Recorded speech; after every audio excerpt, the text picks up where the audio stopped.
Yes.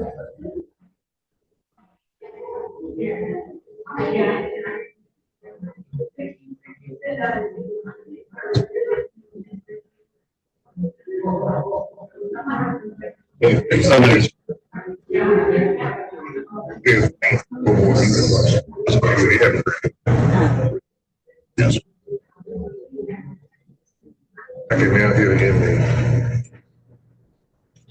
Say it again. Okay. Testing. Can someone let us know if you can hear us? Not you, Mr. Moore. Okay. All right. Looks like we have resolved the problem. Very good. Okay. Mr. Moore, I have a question for you. You were convicted of murder.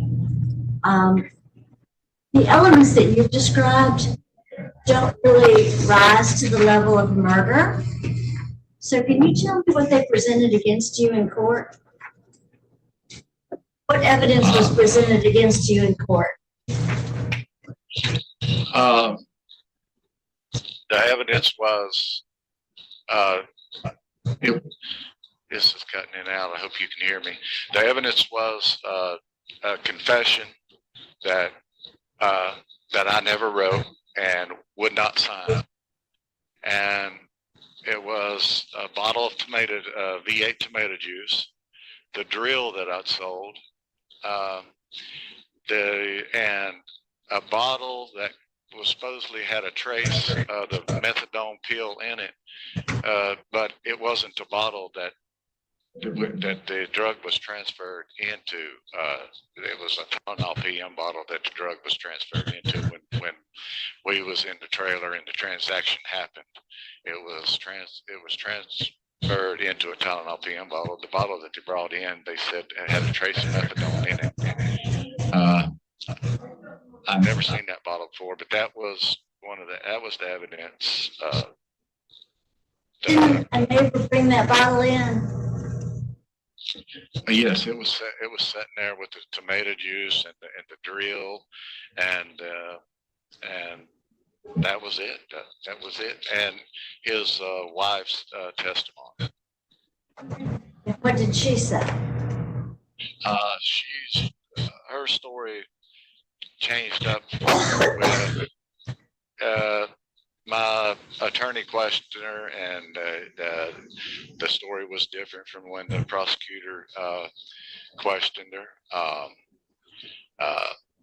and everything was pointed at me. And I never thought it would come out like that, but that's the way it did. And then, you know, it's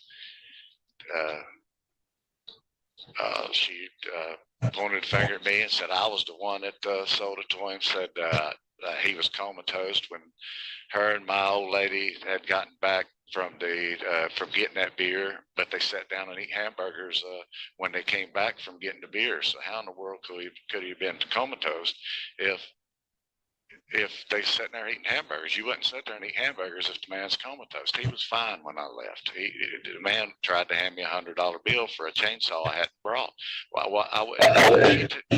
She testified that I ran, and I never ran. That he was comatose when they got back. I ran. Well, why would I came back the next morning knocking on the door to sell him that chainsaw? If I'd ran the evening before, it don't make sense. But like I said, I was convicted of it, and I take responsibility because I'm the one that told him about her having the pill and about the drug. Did he owe you money, or was it someone else? Well, no, he didn't owe me money. Like I said, he paid me for the drill that he wanted to buy. It was a Porter cable drill, but he also paid her for the pill that he paid her. I'm sorry to interrupt, but somebody was gonna give a paycheck for work you had done. Was that someone else? Excuse me, it was cutting out. I couldn't hear the question. Was that someone else who owed you for work you had done? Oh yes, my boss that me and him we worked for a company out of town, and when we came back in town, we had to go like I had to go pick up my paycheck around 12 or 1 o'clock. So that's where when I left there, that's where we went to pick up my paycheck. Where me and her had to pick up my paycheck as well. Yes.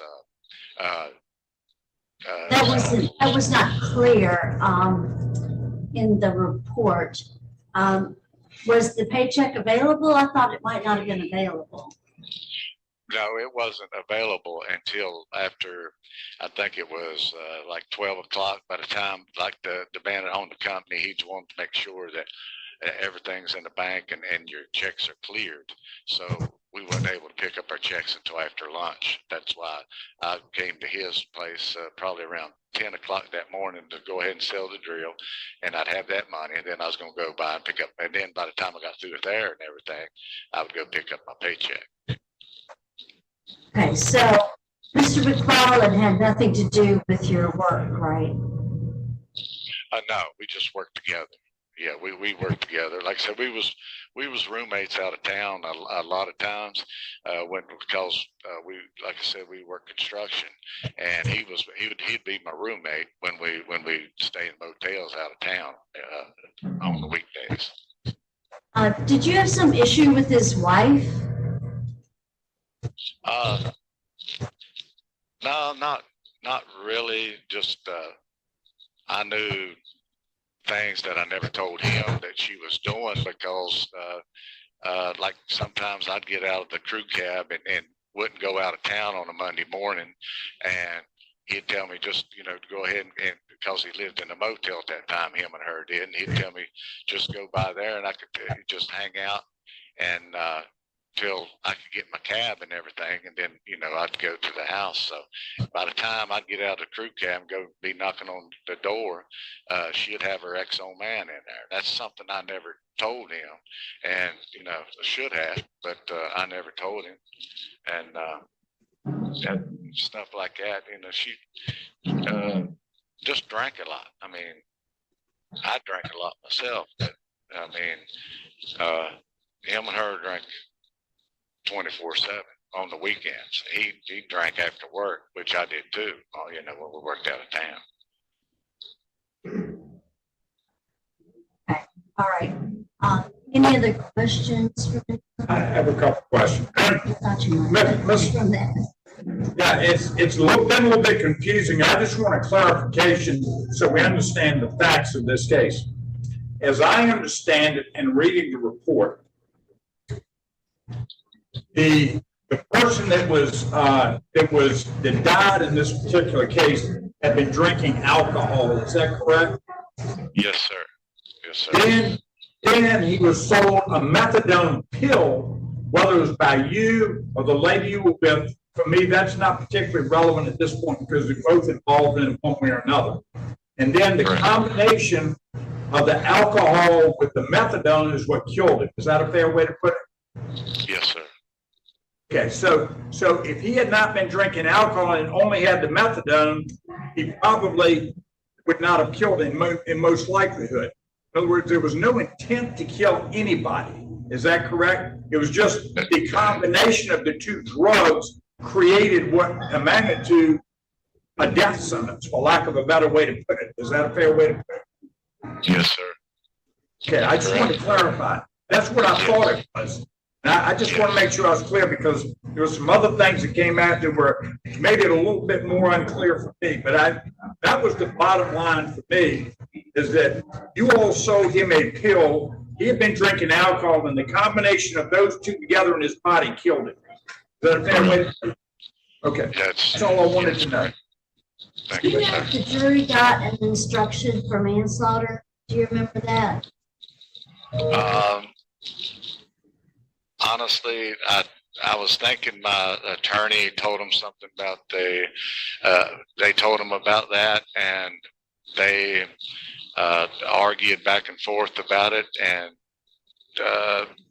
somehow the prosecutor it was okay to go ahead with what they'd had me charged for instead of, they said they had me charged under the wrong, the rule or something like that. And later on in an appeal or something like that, we tried to, we put that in that, my lawyer did, that, I was charged under the wrong, law, but since they said a felony was being committed in the at the time, which would have been the sale, they're saying that's the reason they say it could be second-degree murder or second-degree homicide.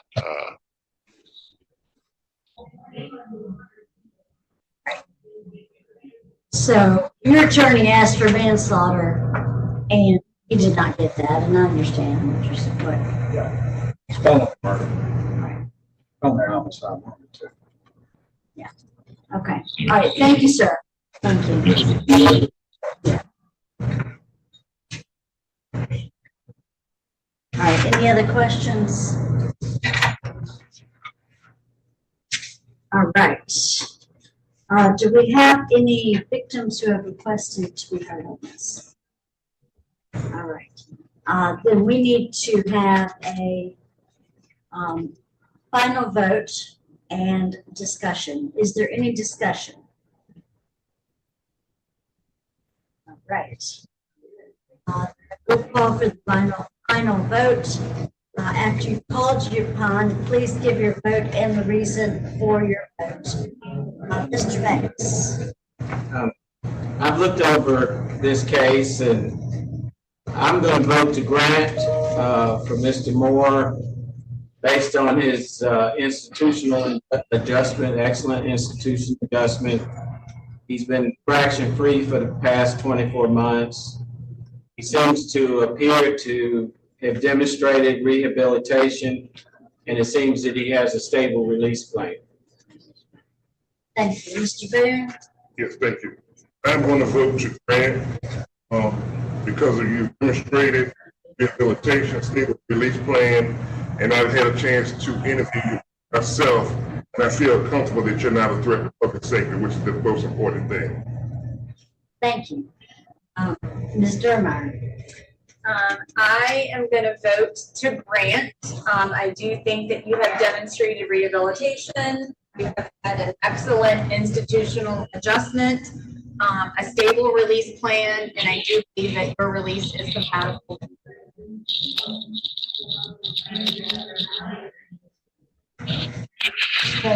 Yes.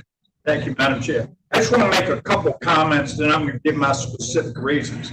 Number one, this was a case where the gentleman that was killed was a friend of you, of Mr. Moore. This was not a case, a typical murder case, where somebody is mad at somebody or is out to shoot them with a gun or do anything else. This is a case where he was selling an illegal substance, which he shouldn't have been doing, the methadone. It interacted with the fact that he had been drinking alcohol, and as a result, which neither you nor he knew was going to occur, caused his death. And as a result of that, it's the equivalent of either felony murder or felony homicide, which means when you're engaged in a felony crime, which is the distribution of a drug, and it causes the death of somebody else as a result of what you've done. That's what raises it to the level of phase 2. But I raised that point for this reason. This was not something where there was any bad blood between the two people. It was your friend. This was something that would have been the last thing you would have wanted to occur. As a result of that, to me, this case, while it's not good in the sense that it caused death, and I apologize, hold on one second. And so as a result of that, to me, this case is different from what you get in most homicide cases. Having said that, it doesn't justify what you did in any way. But what it does do, it justifies me enough to say that I do believe you should be granted parole. And I'm gonna cut this off so they can't call me back. Mr. Wade. All right. I don't know. So let me give my reasons why I'm granting parole. Number one, first of all, I think you have demonstrated rehabilitation. Number two, You have an excellent institutional adjustment. You want me to drop his volume a little bit? Or his, That volume need to drop a little bit. Some people in the background. Getting background noise. I don't know where it's coming from. Third reason I'm granting is that you have been infraction-free for at least 24 months. Number 4, your release is compatible with public safety. Number 5, your risk assessment score, meaning the likelihood that you will engage in criminal behavior in the future, is actually low. You have a stable release plan, and the board has concluded that you have served enough time for what you did, which was not a malicious, willful act to kill, but rather it was a very foolish act of distributing drugs to somebody and then intermingled with alcohol, and the combination killed him, which is why you were held accountable as you were. And finally, you have successfully participated in correctional and vocational programs. And for those reasons, I'm voting to grant you parole. And Mr. Moore, I am voting to not grant. There are some classes that you've not taken that would be helpful to you, substance abuse, as well as some cognitive behavioral therapies that I think that you could use. Also, I just think that release now would diminish the seriousness of the crime. I understand that everyone's saying it's accidental. I think your girlfriend knew that alcohol and methadone was lethal. So I'm not sure why she didn't say something. I just have some questions. I think that you need to serve more of your time and take some more classes. So I am voting no. However, having said that, you do have the votes to be granted discretionary parole. You have to be mindful that you must continue to remain of good behavior throughout the reentry process and any infraction your release in jail. So you have DOC that you must follow for the next entry, and then after that happens, will in fact.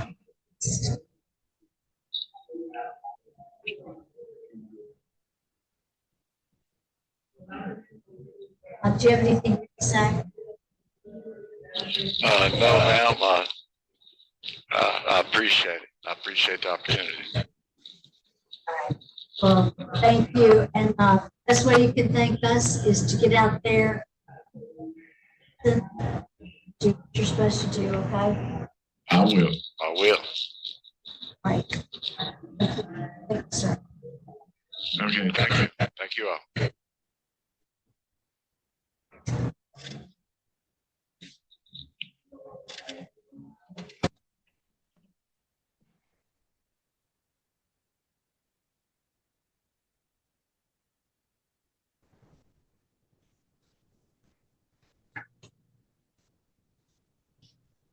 Are we muted? That's a crime. the poison, so yes.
Hello, Mr. Miles, how are you?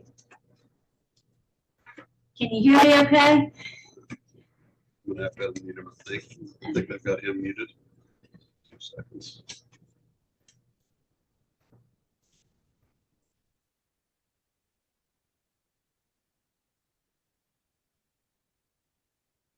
One second.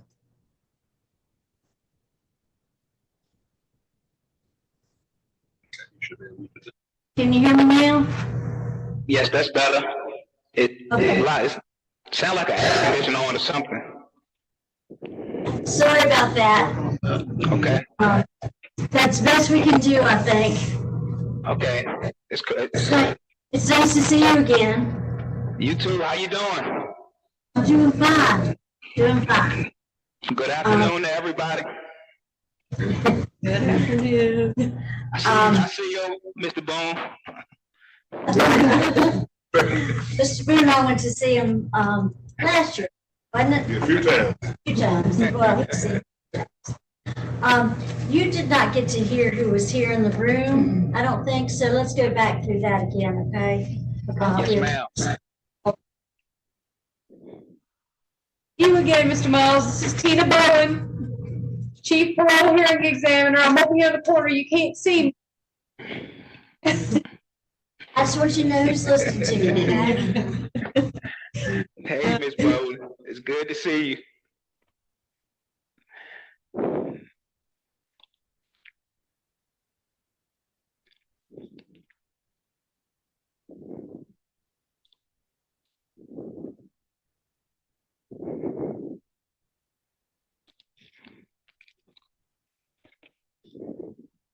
Like I said earlier, probably the most important person. This is the room. Samuel Boone, board member. Lloyd Banks, board member. Trish West, board member. Phil Ferguson, board member. Michelle Deermeyer, board member. Cindy. All right. Mr. Miles is a 48-year-old inmate housed at St. Bride's Correctional Center. He is serving a 45-year sentence for first-degree murder, use of firearm, possession of a felony, possession of cocaine, possession of marijuana with the intent to distribute, and 3 counts of possession of a firearm by a felon. Served 27 years, and you were 19 years old when you committed these offenses. This is your 4th discretionary parole consideration. Do any of the board members have any questions for Mr. Miles? Hi, Mr. Miles. How are you? How you doing? Great.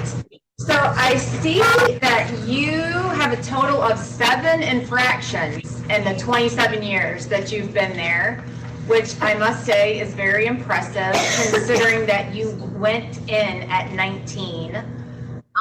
What was your mindset? I mean, a lot of times we see when someone is first incarcerated, especially at your age, they end up incurring a lot of infractions. Why did you not do that? What was different about you? Well, thank you for the question, Ms. Jeremiah. And I would like to say that I guess, like when I was younger, I never really like hung around. Like when I came in, I was so young. I was scared. I was kind of scared, and I really didn't know who to deal with. So like during when I was younger, I tried to like just set myself on a pace where I knew that if I just stayed to myself, like the less trouble that I can get in. And you know, unfortunately, I do have 7 infractions. I wish I had none, to be honest with you. But in here, you know, things happen, and you know, you try to get through them the best you can. But I like overall, I would say that, you know, I just kept my head down, you know, and just kept it moving. That's the best thing you can do in here. All right. Can you tell us, so what was going on in your life during the time that all of this took place? Who were you then, and who are you now? When I was 19, you know, I sold drugs, I carried guns, I hung around with all the wrong people.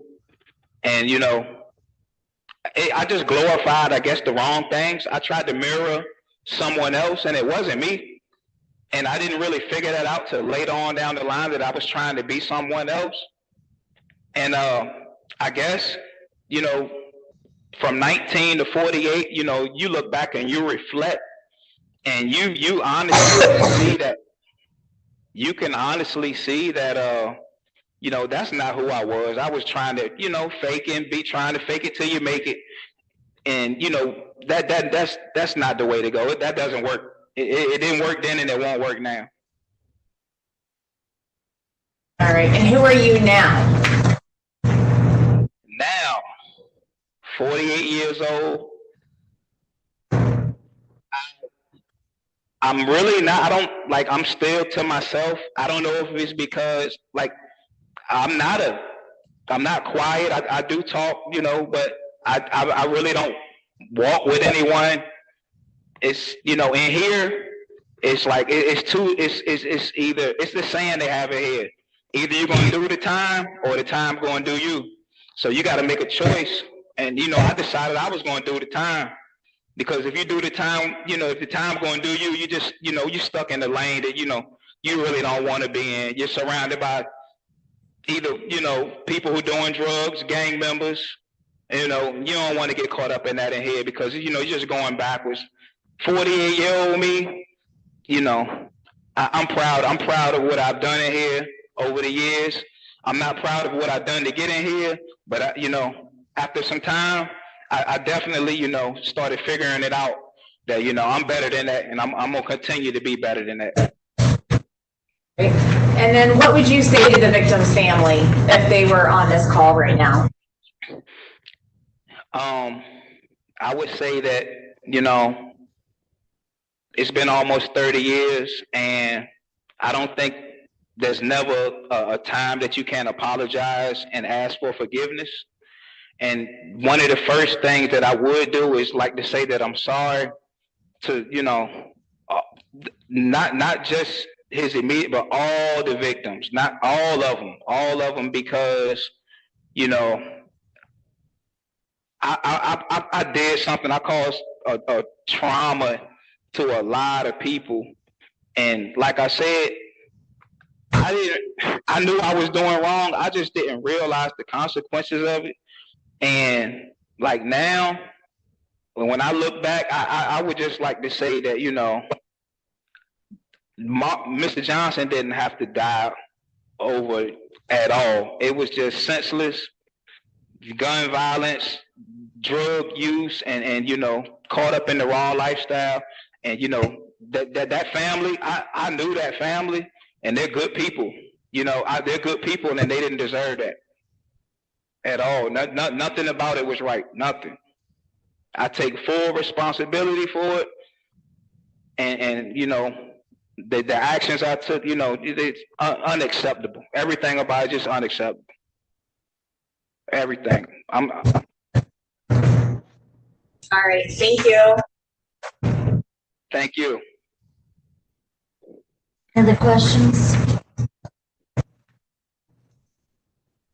Your childhood like, Mr. Moss? What was your childhood like? I grew up in a household with my mother, my stepfather, and a little brother, my half brothers, my stepfather's son. I come from, you know, a good family. I never wanted for anything. It's just I went to Virginia Beach public schools. You know, SeaTac Elementary, Lynn Haven Middle, First Colonial High School.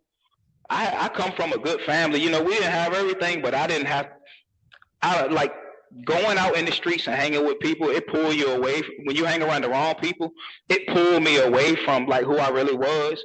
And I don't like to use that term like, well, product of my environment, because that's not what it was. I come from a good family.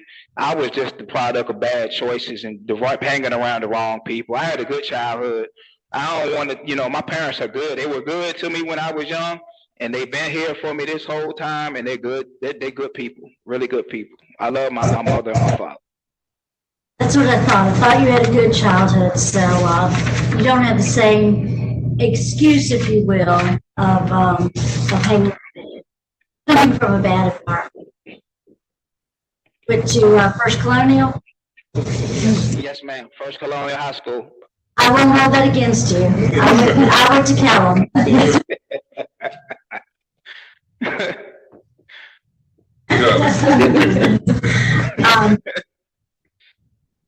But, you know, I wanted to ask you this. You said you hung around with the wrong people. And Yes. I've always said, no one's ever come in and said, I'm the wrong person that people hung around with. What do you think? That's good. Because, you know, when you reflect, like when you say that and you look back and you think about it, and, you know, you really do ask yourself, was it me? And you know, if I maybe I was part of it, but not all of it, but I got to take accountability for myself too. I wasn't, no. It's everyone. Yeah. Everyone involved, isn't it? Yes. I mean, no one's just the wrong person. It's everyone involved.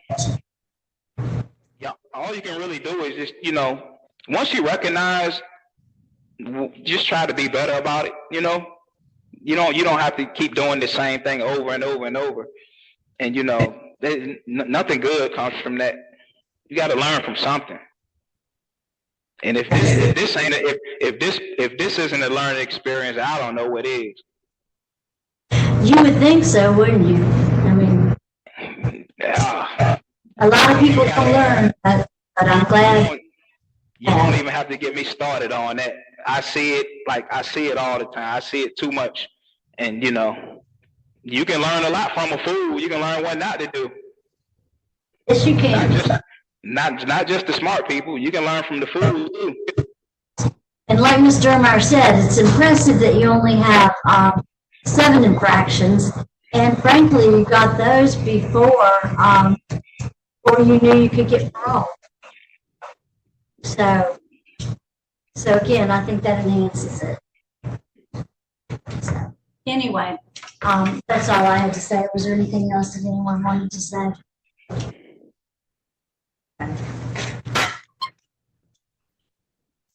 I think we have some inputs. Victim opposition.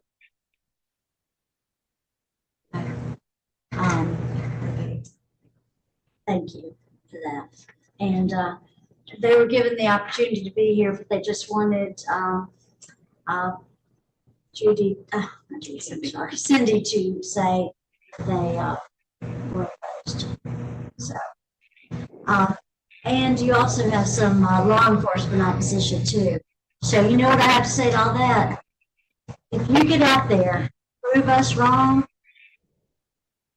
it's not going to be good. You understand that? I can't hear you. You keep going in and out. I heard a little. I couldn't catch it.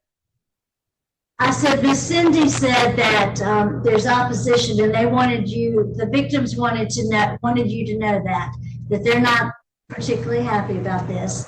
There's also law enforcement opposition. So what I was saying is, can you hear me okay now? Because I want you to hear this. Okay. If you get out there and prove us wrong, I sit on the bench after this job. I'm going to be back on the bench some, and I will make sure I handle your case. You got that? Yes, ma'am. Loud and clear. You're going to go away for a long time if you come back. Nah, not me. I'm not coming back. Okay. That's what I want to hear. That's what I believe, but we're going out on a limb letting you out, okay, given what happened. And you understand that. Yes, ma'am, I do. I'll read our names next to your name in the newspaper. That's all I can say. Okay. We will have our final deliberations and vote. Is there anything anyone else wants to say? All right, then let's have our vote. Thanks. My decision is not grant, based on the crimes committed and the serious nature and circumstances of the offense. Based on the amount of time you served, I'm not comfortable with your release. Thank you. Mr. Boone? Thank you. I'm recommending a grant. You've demonstrated rehabilitation. I appreciate the hard work you put in. You have a stable release plan, and we've talked extensively about, some of the things you've done and what you want to work on. And I'm, because we have victims involved and people who don't agree with my decision, I'm going to track you personally. I'm a community person, so I know how to find you. So when I put my name on something, you know what I mean. So I will be following. You have all kind of resources. No excuse for you to make the same mistakes, and I will be watching you. I will. We don't have to talk about that. Okay? Yes, So. Yep. Got lots of people looking at you and watching you. All right, Ms. Dermeyer. I am voting to grant today. I do believe that you have demonstrated rehabilitation. Your release is compatible with public safety. You have had an excellent institutional adjustment, stable release plan, significant community support, and successful participation in correctional and vocational programs. Thank you. Mr. Ferguson. Thank you, Madam Chair. Let me say a couple of things. This particular case was difficult, and it's difficult because the underlying crime that was committed. The underlying crime involved the use of a firearm. The underlying crime involved you and a friend. Each were armed, although it appears from the evidence that I have seen that the actual shots that were fired that killed the victim in this case were not fired by you, but rather by your co-defendant. And that doesn't minimize it to you from a legal standpoint, but what it does do, from my standpoint, at least you were not the one that fired the bullets that actually killed the person that was murdered in this particular case. From that point at which you were 19 years old, you've come a long way. You are not the same person today that you were then. Since you've gone to prison, you have demonstrated a lot of good things, and you have worked to really make yourself a better person. And that is what is one of the important things we look at in whether or not we're going to grant parole. So while I'm going to initially say that what you did initially, even as a co-defendant and being along with the other individual who may have fired the shots that actually killed the victim in this particular case, you have come a long way in what you have done to try to make things better as best as you humanly can do that. And for that reason, I am going to vote to grant you parole, and I'm doing it for the following reasons. Number one, your age at the time of the offense. You're 19 years old, and you were doing things that you and I both know you had no business doing, especially using guns and going to try to collect money that was owed back to you. Number two, you have demonstrated significant rehabilitation in what you have done. You've also had an excellent institutional adjustment, and you've been infraction-free for at least the last 24 months. Also, your release, in my judgment, is in fact compatible with public safety. Your risk assessment score is low, meaning they do not feel that you are a threat in the future. You do have significant community support and a stable release plan.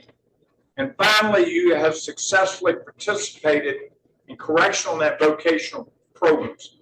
And for that reason, I'm voting to grant you parole, but I want you to understand that what you're getting is a privilege to be paroled, because if you get in further trouble, you could end up coming back and spending the rest of your life in prison. So I am hopeful, based on everything that I am seeing, that we will never see you back in the penitentiary again, that you have learned your lesson, and that you will now be a productive citizen, because that is what we want to see you do and be. Thank you, sir. And I don't even want you in the jail, okay? The penitentiary is one thing, but the jail, I don't want you there either, okay? No. Orange doesn't look well on me. I don't want to do that. And I'm going to say one thing before I tell you that I'm going to grant you or vote to grant. I don't care that you were 19. I believe you knew right from wrong. You were raised right. And you knew right from wrong, and you knew it was wrong. So I don't care that you were 19. I'm going to grant you anyway, because I have looked you eye to eye. And I think that you are now the person that you should have always been. Yes, And I'm taking that chance, and Mr. Boone and I are going to be watching you. And I think that your release is compatible with public safety. I think that you have a good release plan. I think are you going with your sister, or is it your mother and father. father? Okay.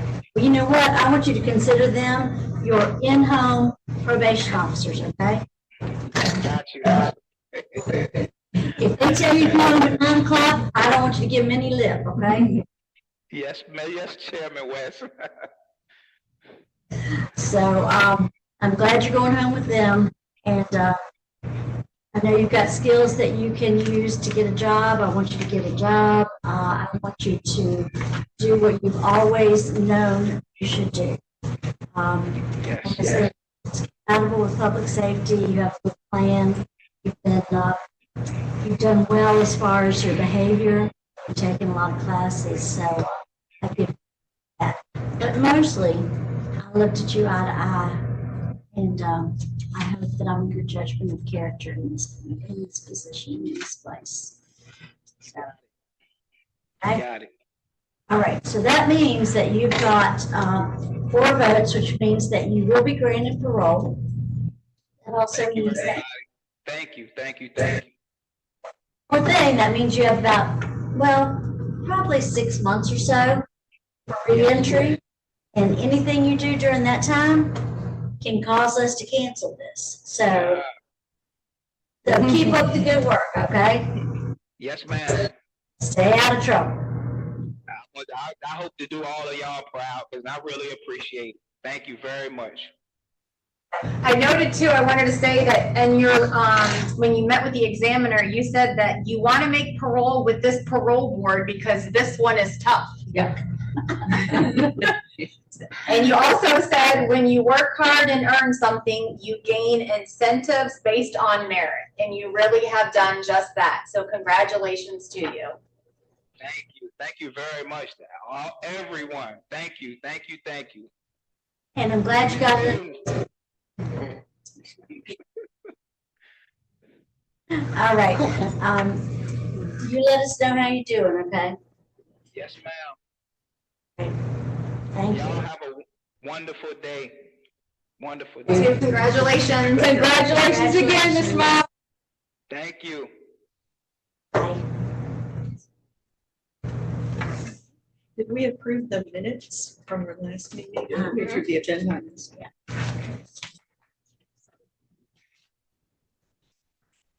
All right, do we have any new business to discuss? Do we have another meeting scheduled? I don't think so. We're still doing research, ma'am.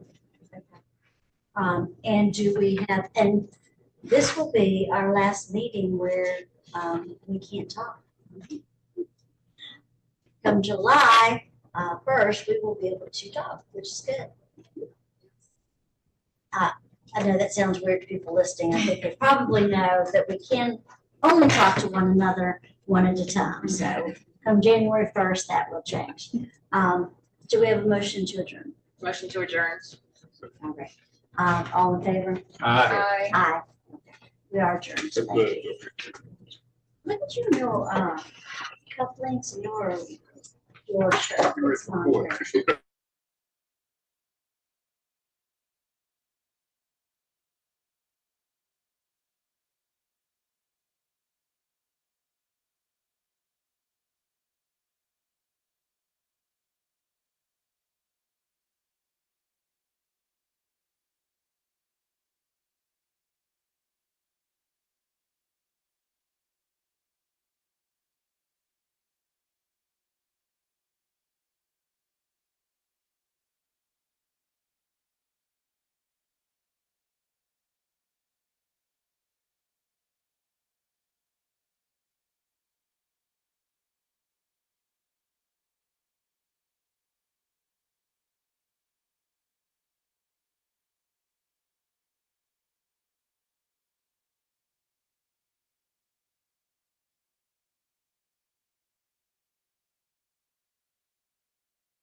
you.